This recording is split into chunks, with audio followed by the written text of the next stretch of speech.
I got to start with a funny story. So last December, I was one of the guest speakers at the Latin American Nuclear Medicine Society meeting, about 1,000 people. And I show up at the first social event, the Icebreaker, and some of the people I know came up to me, about 5 of them, of Spanish people, of course, and they start asking me, how are you doing? Now, one of the things after this video is no one ever says to me, how are you doing? They say, how are you doing? So they told me that in Spanish, and I said, I'm doing fine, you know. And then they start getting very specific about my issues, and so I say to them, you know, you're getting, how do you know all these details? They tell me, oh, because they're playing a video of you in the exhibit hall. So I go into the exhibit hall, 1,000 people, they're playing this video with Spanish subtitles. So and I started thinking, I wonder what I said, you know, so it's always interesting.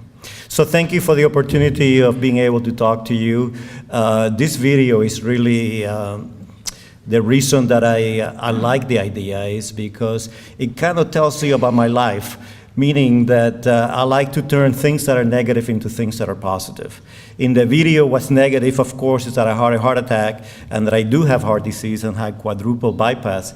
The positive is that to let other people know that even though you think you're an expert in the heart and you have no reasons to have heart disease, you can have heart disease, and that you should plan accordingly. And we could get into that maybe later while we're exchanging social niceties. So in my own career, I started out in graduate school as an astrophysicist, and this is 1971. That sounds like a positive, but 71 was the year that NASA took a huge budget cut, and they fired 50% of all the astrophysicists in the world, meaning that if I left college as an astrophysicist, I would have never gotten a job. So looking around, I fell into nuclear medicine, and I was quite happy to find a field that used not only what I have learned as a physicist, but I was also very lucky that because I also needed additional funds, I worked at Florida Power and Light, and at the time, 1971, this is almost before computers were invented. In 1971, it was the power companies that not only had the biggest mainframe computers, but they had a huge talent. And I came across very talented people that at the time, those kind of courses were not being taught in college. So between the two, I came in between nuclear medicine, physics, and I guess the 3 computers. I came into the realization when I started working in the field that image interpretation, but in reality, all of medicine is quite subjective. And at least for the image interpretation part, I wanted to change the art of image interpretation into the science of image interpretation. And pretty much that was my vision that's gotten me to where I am today. Again, as I said, in 71, there were only mainframe computers. Probably most of you don't even know what a mini computer is. But I was also lucky, you see there's a lot of lucky things in my life, that mini computers were just being introduced into nuclear medicine for imaging and quantification.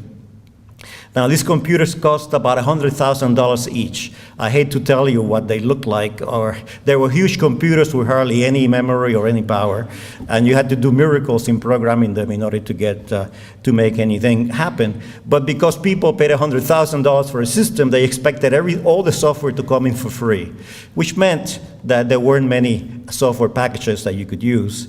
So at the time, I made it into a mission to make the field understand that they had to pay for software. And I wrote an editorial, which was, I went around the different companies, I would see my editorial poster on their bulletin board, meaning that they supported the idea that the future is in software and not in hardware. And as you know, this is what's happened, luckily. Now, as a faculty member and an academician, when you start going into this area, you realize, and I realized at the time, that I wanted to take the responsibility on not only to coming up with the ideas, not only getting NIH grants to fund the science, but also make sure that what I developed and my team developed was available for patients. And because those companies at the time were not very knowledgeable in how to do these things, I took on that responsibility of commercializing it. At the time, again, now we're talking about 1981, 1980. This is the time where when an academician will start commercializing stuff, they look at you kind of funny. They look at you suspicious. Everything you say maybe, can't be trusted and so on. And even when I got to Emory in '85, it was still a time where there's a little bit of embarrassment receiving money from commercial things. I have to give a lot of credit to Todd, who changed the culture, because it's a cultural thing. And as you know, a lot of changes have taken place because government have realized, again, it's not only the science, but you have to translate it to the point that patients can use it. So a lot of these suspicions, even though we still have a very, how can I say, a strong conflict of interest committee, which I deal with, I think navigating those issues are reasonable compared to the rewards. So just want to take a moment to really congratulate all of you who are jumping in this arena of commercializing your ideas. That is very rewarding, and as soon as you see someone benefit from it, you will feel the rewards. And so again, thank you for the opportunity. Congratulations on what everything you have accomplished. I do have to end with a negative note, and the negative note is I read somewhere that about 80% of people that start new companies have heart attacks. So the in memoriam list, I hope it doesn't keep growing too fast. So I hope to see you here next year vertically rather than digitally. Thank you very much. This program is brought to you by Emory University.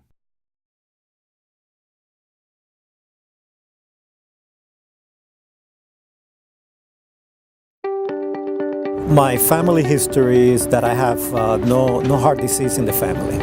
But for years, I suffered from gastric reflux. And the gastric reflux gives you symptoms very similar to heart attacks. One night, I start having chest pain. So I just say it's reflux, and I'm just going to go to sleep. Don't worry about it. And the next day, I wake up and I go about my life, except that my heart rate is higher than usual. Ernie started having chest discomfort that wasn't really typical of ischemic heart disease.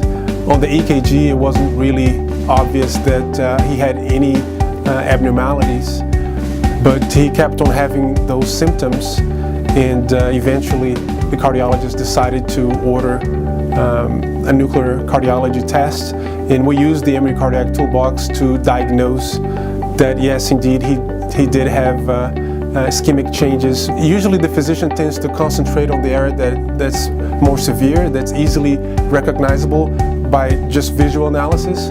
And what the Emory Cardiac Toolbox does is helps identify that second area that doesn't seem so obvious, because we're looking at the heart at the molecular level. So it's really remarkable that Ernie developed the Emory Cardiac Toolbox. And a few years ago, Ernie was able to use his own technology to save him from having a heart attack or potentially more harmful complications. So that was a little strange to know that, to sit there and see the tool that we developed, being able just to see my heart there. And I was at that point very sure of what was going on with me. So the Emory Cardiac Toolbox, there's at least 30,000 licenses all over the world.